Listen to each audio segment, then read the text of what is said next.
जय हिंद दोस्तों। पिनाक पानी मोहंती केस एक महत्वपूर्ण सुनवाई, जिसके वजह से सीआरसीएस पोर्टल के जरिए जो भुगतान हो रहा है उसमें जो तमाम डेफिशिएंसी कमियां आई हैं, चाहे वो सिग्नेचर मिसमैच हो, चाहे वो नेम मिसमैच हो, पिता का नाम मिसमैच हो, चाहे वो बैंक डिटेल में मिसमैच हो, चाहे वो मोहर, चाहे वो मल्टीपल मेंबरशिप का बात हो, आधार का बैंक से लिंक का प्रॉब्लम हो, ये कई इशू हैं, मेंबरशिप फॉर्म है, इन सब चीज़ों पे सुनवाई इसमें होनी थी, जिसमें कि आखिरी डेट जो पड़ा था 7/5/2025 उस पर सुनवाई होनी थी, लेकिन फिर उसको आगे एक्सटेंड किया गया और उसमें 14/5/2025 को फिर सुनवाई होनी थी, लेकिन इस पर सुनवाई चुपके से 6/5/2025 को हुई और जिसमें आईए नंबर 89053/2025 और फिर दूसरा आईए नंबर 111147/2025 एप्लीकेशन फॉर परमिशन के लिए ये फाइल किया गया था और इसमें यूनियन ऑफ इंडिया की तरफ से ये आईए है, यानी रिस्पोंडेंट की तरफ से ये आईए है और उसमें उपयुक्त आदेश निर्देश से तो आवेदन किया गया है, जिसमें कि अनुमति लेने के लिए ये आवेदन है और इसमें माननीय कोर्ट से समय लिया गया है। प्रमुख दस्तावेज और जो आदेश कोर्ट की तरफ से दिए गए हैं उसके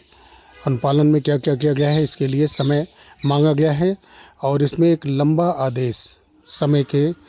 प्रारूप में दिया गया है। अब इसकी सुनवाई फिर एक बार अगस्त तक के लिए टाल दी गई है। अब इसमें अगली सुनवाई 11/8/2025 को होनी है। तो जैसा कई केस है जिसमें कि सुनवाइयाँ अगस्त में होने वाली हैं। सहारा से भी केस बिल्कुल निर्जीव स्थिति में पड़ा हुआ है। सहारा से भी केस में अभी कुछ भी प्रोग्रेस नहीं दिख रहा है। तो इसमें 6/5/2025 को एप्लीकेशन फॉर वेयर मेंशन के लिए आवेदन किया गया था, जिसमें सुनवाई हुई और 2 आईए पर सुनवाई के बाद इस केस को, पिनाक पानी मोहंती केस को, महत्वपूर्ण केस जिसमें कि सीआरसीएस पोर्टल की खामियों को ठीक करने के लिए आईए लगे थे, भुगतान के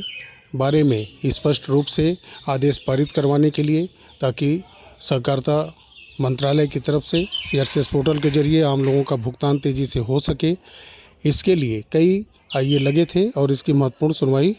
होनी थी, लेकिन इसको टालते टालते अब 11 अगस्त 2025 तक के लिए बढ़ा दिया गया है। और एक रिक्वेस्ट मैं करूंगा कि मैंने कल एक वीडियो अपलोड किया है जिसमें कि ऑपरेशन सिंदूर है और उसमें मैंने ऑपरेशन सहारा के लिए अनुरोध किया है सरकार से और इस संवैधानिक सिस्टम और न्यायपालिकाओं से। उस वीडियो को ज़रूर आप देखें। मैंने अपनी बात सरकार के लिए और सहारा निवेशकों के लिए न्यायपालिकाओं के समक्ष और देश की सरकार के समक्ष रखी हैं और पूरे ज़ोरदार तरीके से अपनी तरफ से रखने की कोशिश की है। तो साथियों, एक पिनाक पानी मोहंती केस में बहुत ही बड़ा ये अपडेट था जिससे मैंने आपको अवगत कराया। चुपके से इसमें एक एप्लीकेशन पर सुनवाई हुई और 2 आईए का जो रिजल्ट आया, ऑर्डर आया, उसके एवज में इस केस को 4 महीने के लिए टाल दिया गया। तो मिलते हैं अगले वीडियो में इस निराशा भरे माहौल में, जहां सहारा के निवेशकों के लिए कोर्ट के तरफ से कुछ भी नहीं है और सरकार की भी तरफ से अभी तक कुछ भी ऐसा पॉजिटिव निर्णय नहीं दिख रहा है कि जिससे भुगतान का रास्ता पूर्णतया स्पष्ट हो सके, साफ हो सके। बहुत ही निराशा के साथ इस वीडियो का मैं अंत करता हूँ यहीं पे। मिलते हैं अगले वीडियो में, तब तक के लिए नमस्कार, जय हिंद, जय भारत, वंदे मातरम।